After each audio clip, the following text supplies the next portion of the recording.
बिस्मिल्लाहिर्रहमानिर्रहीम। Basic knowledge के साथ एक बार फिर हाजिर हैं।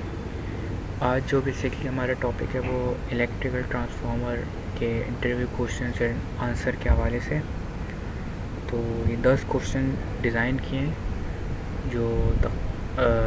जिसके आंसर्स हम बताएंगे किस तरीके से। ठीक है, तो स्टार्ट करते हैं। पहला क्वेश्चन ये कह रहे हैं कि what are the no load and on load changing, यानी कि जब हम ट्रांसफार्मर को ऑन लोड और नो लोड चेंज करते हैं तो वो क्या चीज़ है, जो टैप चेंजर बेसिकली उसके हवाले से।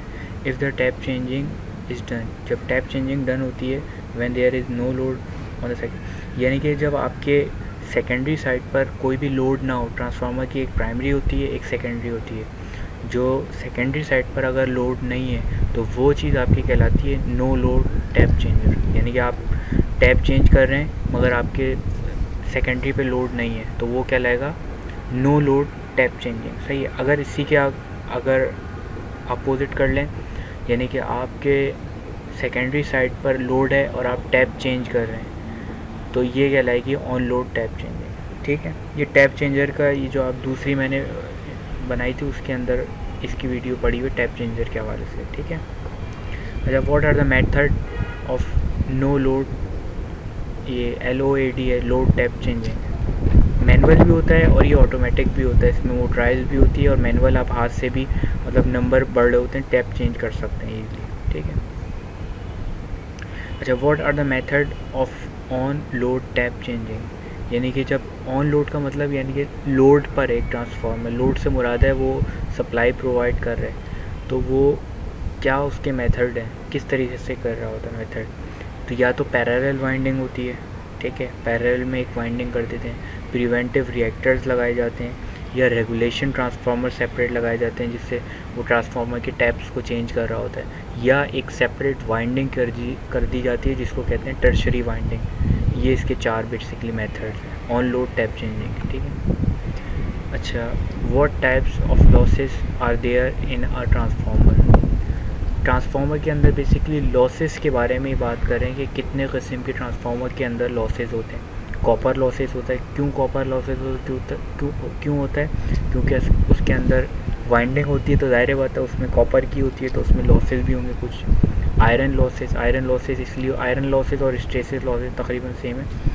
आयरन लॉसेस बेसिकली क्यों होते हैं, ये बेसिकली स्ट्रे नहीं है, हिस्ट्रेसिस लॉसेस होगा मैग्नेटिक की वजह से, क्योंकि इंडक्शन होती है इसमें, कोर होती है उसके ऊपर मैग्नेटिक फील्ड जनरेट होती है तो उसके भी कुछ लॉसेस होते हैं। ठीक है। अच्छा, what are copper losses in transformer, जो कॉपर लॉस होते हैं, लॉसेस हो रहे होते हैं इन ट्रांसफार्मर वो क्या है। अच्छा, there are the losses in the primary and secondary winding because of the resistive component.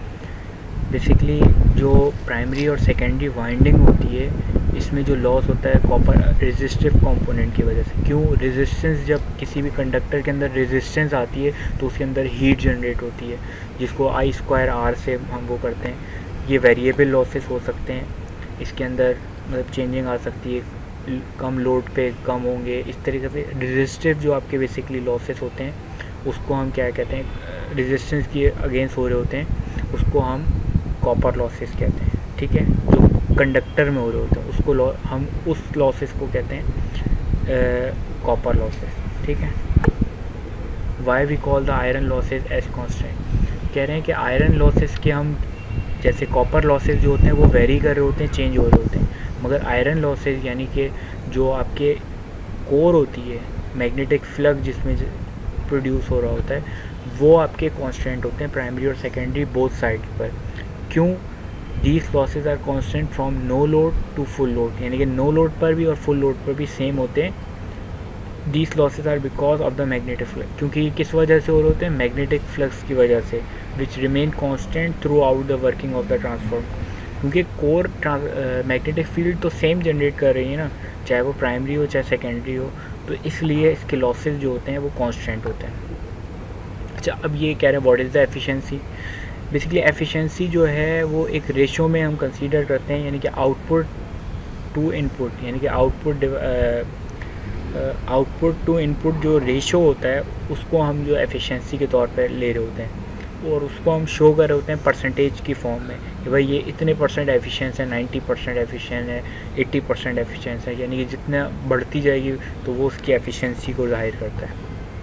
How core losses are found out.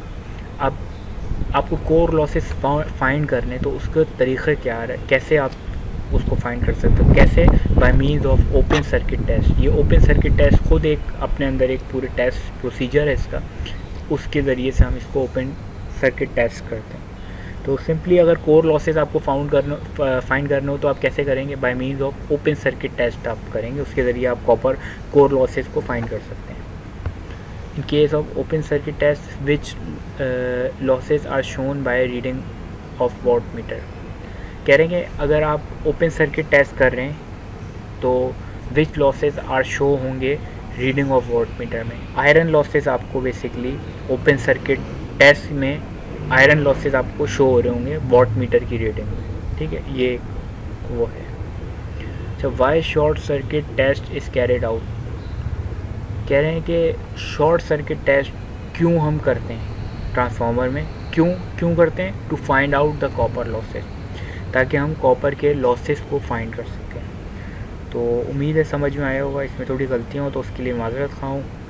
Like and subscribe कर दीजिएगा अगर ये थोड़ी सी कोशिश जो की है उसमें एक हौसला बढ़ता है कि उम्मीद होती है यार एक काम जो हम कदम उठा रहे हैं वो किसी के काम आ रहा है। तो गुजारिश है। Thank you.